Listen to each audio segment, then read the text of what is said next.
Truman quickly moved the discussion to his most nagging fear.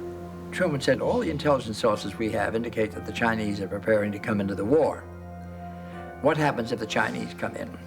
MacArthur answered and said, they will not enter the war. And if they do, I shall make of them the greatest slaughter in the history of warfare. MacArthur assured the president that the war would be over by Christmas. The conference ran less than 3 hours. This, their first meeting, was to be their last. Truman and MacArthur would never see each other again. Truman thought the meeting with MacArthur had been successful. He'd been encouraged by MacArthur's assurance that he could begin sending troops back home by Christmas. So he came home confident and comfortable. And of course, just a few weeks later, contrary to MacArthur's assessment, the Chinese entered in force and things just fell apart. On November 24th, more than 250,000 Chinese communist soldiers poured into Korea.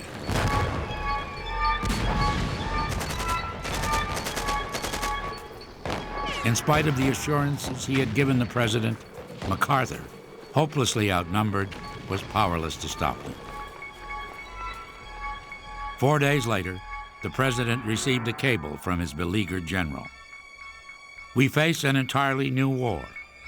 This command is now faced with conditions beyond its control and its strength.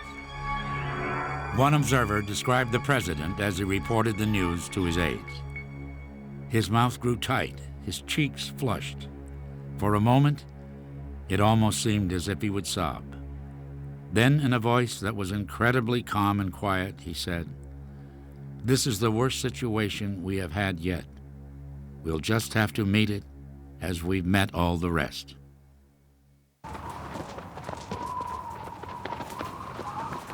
Victory had appeared almost within reach. Now, in the bitter Korean winter, MacArthur's forces reeled under the communist attack. MacArthur told the president he feared his army was about to be destroyed. MacArthur's behavior in this time period is very strange.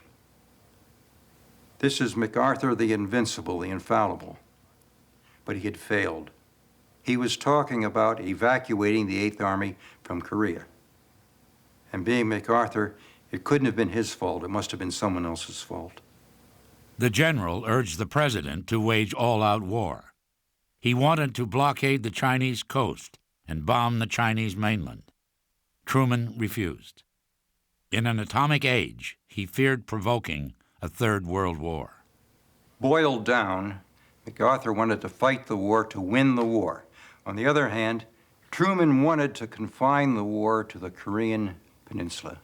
He wanted to keep it as small an affair as possible.